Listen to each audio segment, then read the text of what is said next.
Hey guys, and welcome back to the Community Mod. In this series of videos, we do a social experiment where the community votes, I mod, and we see what we can come up with together.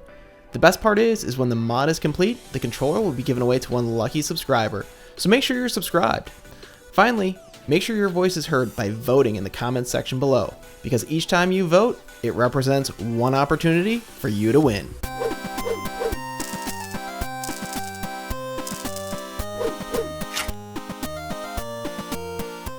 So before we get started, let's have a word from our sponsor, PCBWay. Did you know for $5 plus the cost of shipping, you could have 10 prototype PCBs made from PCBWay? If that didn't sound good enough, manufacture time is only 24 hours. So make sure you check out PCBWay for all your PCB prototyping needs. There's a link to PCBWay in the description below, and thank you to PCBWay for sponsoring this video. So if you missed any of the previous entries in the series, make sure you check out the cards in the upper right hand corner of your screen.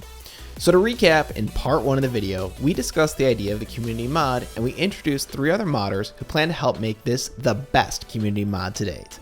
We also voted on what color sticks and buttons we should use on the controller, and gold absolutely dominated.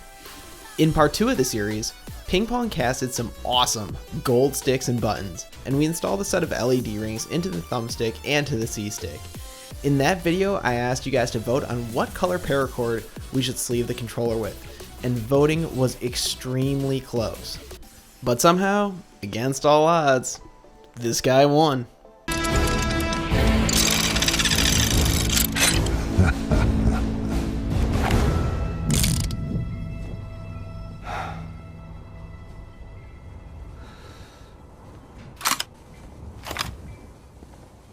It literally came down to the wire, as solid gold and gold and silver just fell short of chameleon. So before we get into the paracording, I'm going to do a few other mods to the controller. The first is I'm going to tee up the PCB for a removable cable mod. Next, I'm going to do a button stabilization mod, and finally, I'm going to do a trigger mod.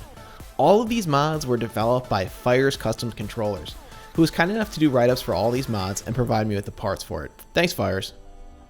If you're interested in learning more about these, I'll leave a link to his website in the description below.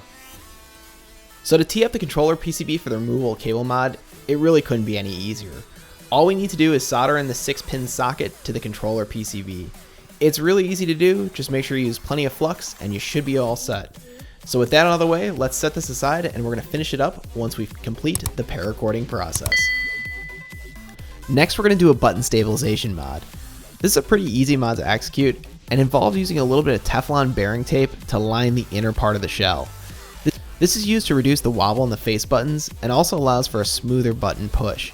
It just requires a little bit of time and a sharp pair of scissors to execute. It took me only about 20 minutes to take this from start to finish. Finally, for the trigger mod, we're going to do only about half of what Fires recommends. The reason why is because there are specific setups for both Ultimates and Melee. However, I'm not sure which game the winner of the controller is going to prefer, so I'm going to end up just doing a hybrid setup. It'll work great with both. So to do that, I'm going to add some more of the Teflon bearing tape to the lip of the controller shell, and then I'm going to use these aftermarket springs to significantly lighten the trigger pull. This should make going in and out of shield much easier. So with Fire's mods out of the way, let's get on to the paracording process. You guys might recall in the first video, I showed you the cord on the controller and it was absolutely torn apart. So fortunately, I happen to have this extra 10-foot cable lying around, so I'm going to use that for the paracording process and ultimately use it for the controller.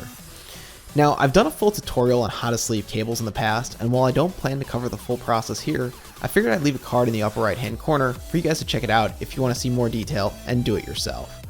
So with all that out of the way, let's do a bit of editing magic and get this cable done. So during the last video, I got some really good comments in the comments section. This is why I love reading all the comments that everyone takes the time to leave. So the last thing we're going to do to really pull everything together is cast a custom controller plug. I mean, you know, at this point, why not? Now, at face value, this seems like it's pretty easy, but actually it was a little bit harder than that. And the reason why is because PingPong and I use different branded mica powders, so my gold is not the equivalency of his. But hey, your boy RG, he's got your back. I took the time and I mixed a custom mica powder to match his gold pretty much perfectly. You guys will have to let me know how I did in the comments below.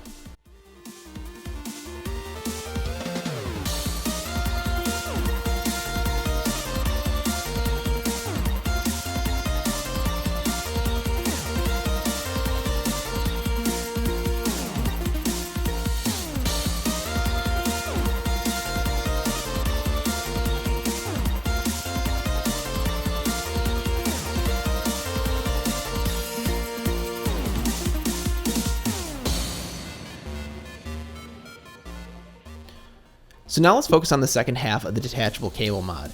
So to do this mod, we had to cut off the existing pins on the end of the controller cable, which as a consequence actually made it easier to sleeve. However, we're going to need to apply new pins and we're going to need a crimper to do this correctly. What's really important is making sure that you have the correct crimper. These pins are incredibly small, so the crimper that you need needs to be very, very thin. I'm going to leave a link in the comment below to the correct crimper to use. Well, as you guys can see, the detachable cable mod looks absolutely awesome and works great too. Now with all that work out of the way, I finally get to test the controller, and you're just going to have to take my word for it. It works absolutely great.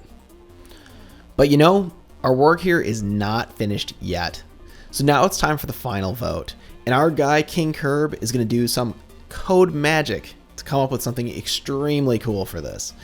So what I want you guys to think about when you're placing your vote is Super Smash Bros., and specifically Super Smash Bros. Ultimate. So here's what I want you guys to vote on. Pick your favorite character. Link, Ganondorf, Zelda, Sheik, Toon Link, or Young Link. So leave your vote in the comments section below. Voting will be open for 5 days, and that'll count as an entry to the controller giveaway.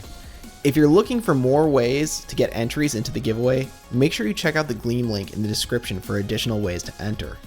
If you enjoyed this video, make sure you check out the videos I have linked here at the end, as I'm sure you're going to enjoy it.